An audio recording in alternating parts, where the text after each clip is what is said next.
নবী মুহাম্মদ রাসূলুল্লাহ সাল্লাল্লাহু আলাইহি ওয়াসাল্লামকে যারা ভালো লাগবে, আল্লাহর ওলিদের যারা ভালো লাগবে, তারা সিরাতুল মুস্তাকিমের পথে মানুষ। ওই ব্যক্তিগুলো সাইনবোর্ড হলো নূরের মুহাম্মদের একটা জ্যোতি, ঠিক না? প্রেমের কারণে মুর্শিদের প্রেম, নবী রাসূলের প্রেম, আল্লাহর ইবাদত, মাতা পিতার খেদমত, এই কারণে তাদের দলাতে একটা নুরানি জ্যোতি বের হবে। দয়াল রাসূল সেদিন সিনে সিনে তাদেরকে তার দলে সাক্ষাৎ করে দেবে। এই জন্যে ইবাদত কম হোক, কিন্তু শুদ্ধ বিশুদ্ধ হতে হবে। আল্লাহর ওলিদের পক্ষে, সিরাতুল মুস্তাকিমের পক্ষে থাকতে হবে। যারা আল্লাহর ওলিদের বিপক্ষে কথা বলে, তাদের কথা মানা যাবে না। ওই হাদিস দিলে যে রাসূলের আল্লাহর ওলিদের মাজার ভেঙে গেল, মুসা মাজার রাসূল ভাঙতে বলছিল, সেটা বিশেষ কারণে, বিশেষ সময়ে এই ওলিদের কিছু কবর ছিল, সেগুলো তিনি ভাঙতে বলছিল। কিন্তু কোন মুসলমান আল্লাহর ওলি মাজার শরীফ ভাঙতে পেরে বলেন নাই। আর যারা নবীর মাজার রওজা শরীফকে, রওজা মানে জিয়ারতের স্থান, সেই রাসূলের রওজাকে যারা ভাঙতে চায়, তাদের ব্যাপারে আমার কোনো বক্তব্য নাই। তাদের বক্তব্য, তাদের বিষয়টা আল্লাহ রাসূল, আল্লাহ যেন সেটা ভালো করে বিচার করে দেয়, ঠিক না? সবাই বলি আমিন। যারা আল্লাহর ওলির বিপক্ষে যায়, যারা আল্লাহর ওলির মাজার ভাঙে, তাদের বিচার যেন আল্লাহ নিজে করে, আল্লাহ ওলি করে, বলেন আমিন। আমিন। এই জন্য আমাদের এই ব্যাপারে কোনো ফয়সালা নেই। তাদের মাজার শরীফ ভাঙলে আল্লাহর ওলির কোনোই ক্ষতি হবে না, কিচ্ছু হবে না। কারণ তারা ওই মাজারের মধ্যে যে আটকা পড়ে বন্দী হয়েছে, এরকম নয়। আল্লাহ তাদেরকে ইহকাল এবং পরকালে মুক্তির সুসংবাদ দিতে, ঠিক না? সূরা ইউনূসের 32 নম্বর আয়াত বলছে না, আলা ইন্না আউলিয়া আল্লাহি লা খাউফুন আলাইহিম ওয়া লা হুম ইয়াহজানুন। তো আল্লাহ বলেন যে আল্লাহর ওলিদের ভয় নাই, ইহকাল পরকালে চিন্তা নাই।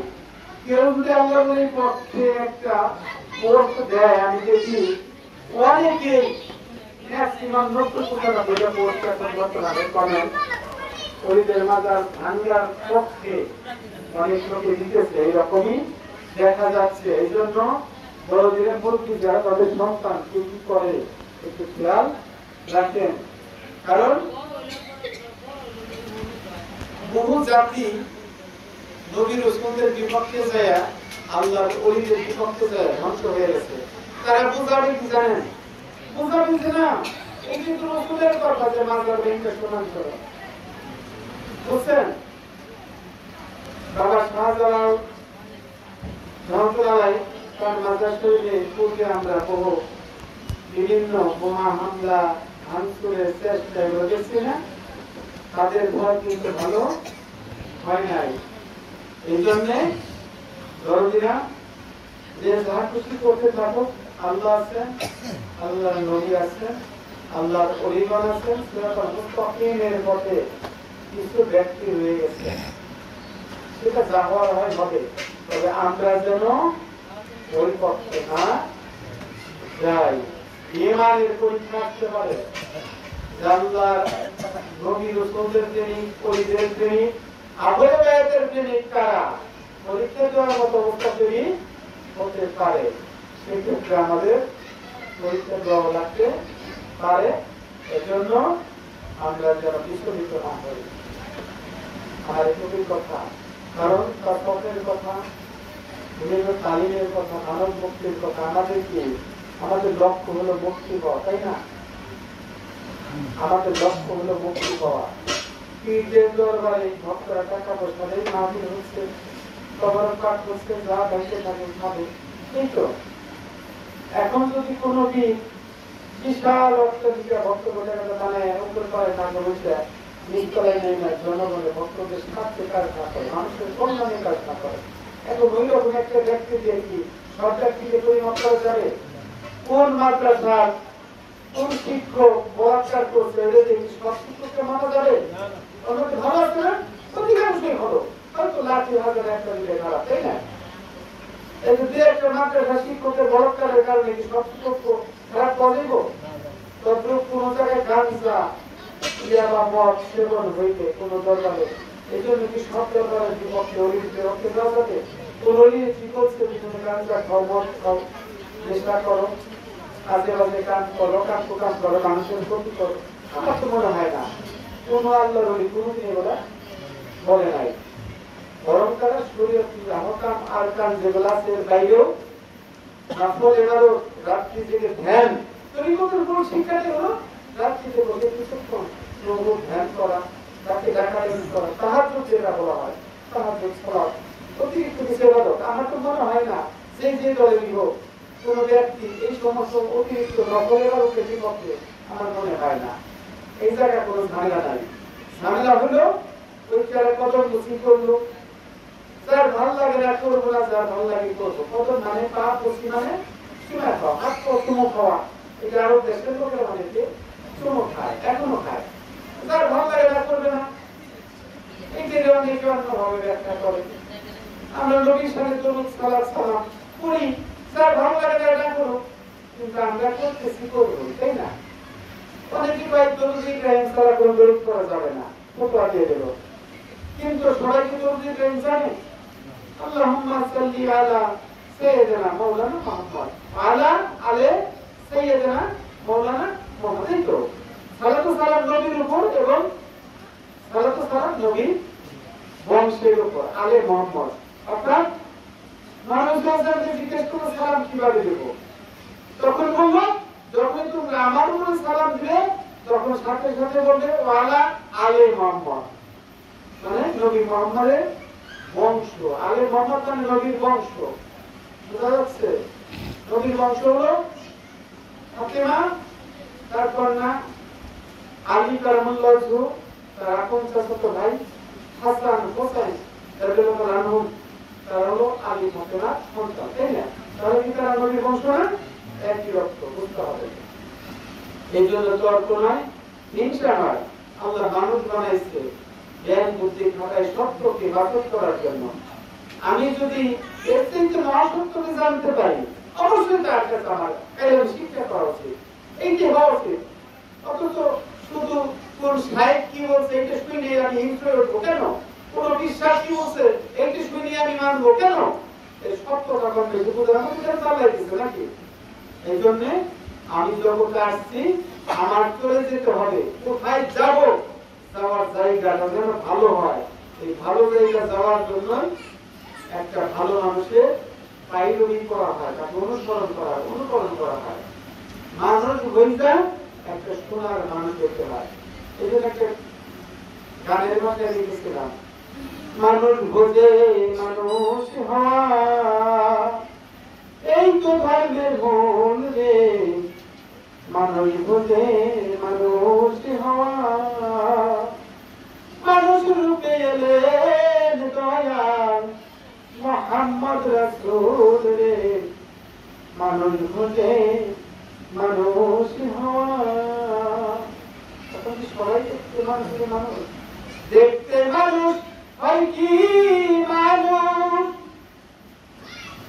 প্রভুর স্মরণে করছে মানুষ রে।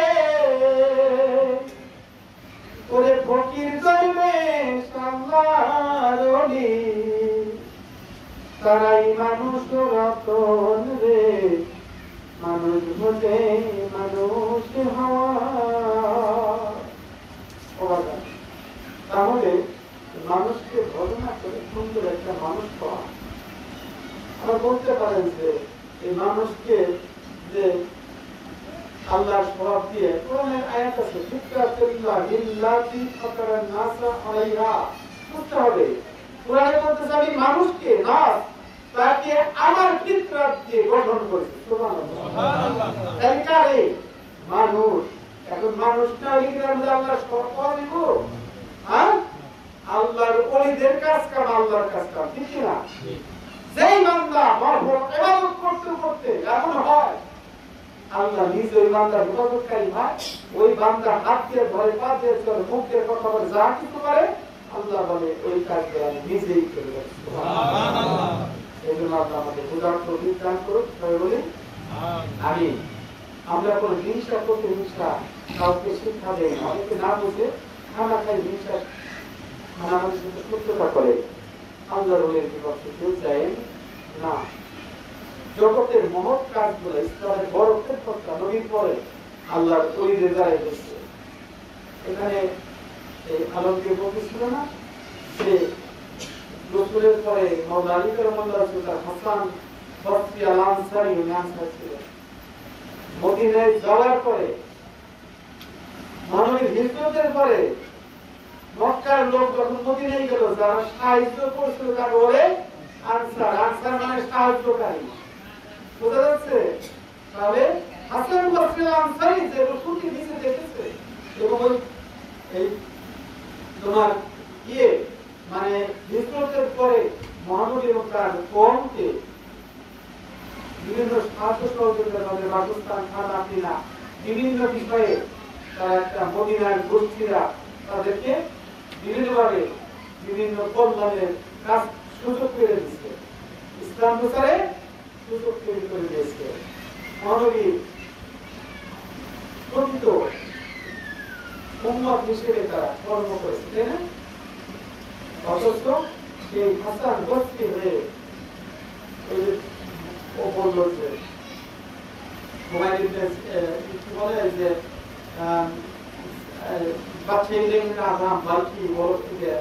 তারপরে এই যে আমাদের ওই হাসান ওসমান হারুনি খুরাসানে মরুদ্দিন সিস্তি আজমেরি হুজুর খানে সিস্তান ওই আফগানিস্তান, ইরান, ইরাক ওই এলাকার মধ্যে ওখান থেকে আমি ভারতের তার ওখান থেকে সিলসিলা হয়ে কুতুবউদ্দিন বখতিয়ারগাছি, খাজা শেখ ফরিদউদ্দিন, নিজামউদ্দিন, নাসিরউদ্দিন, এইভাবে আস্তে আস্তে শাসনামুল্লাহ কলকাতা, ওখান থেকে আসলো খাজা হযরত নাসিরুদ্দিন আব্দুল রশিদ চিশতি নিজামী, তার সন্তান হযরত নাসিরুদ্দিন আনসারী চিশতি নিজামী, তার পুত্র হলো এবং খলিফা হযরত ফজলুল মহিউদ্দিন চিশতি নিজামী।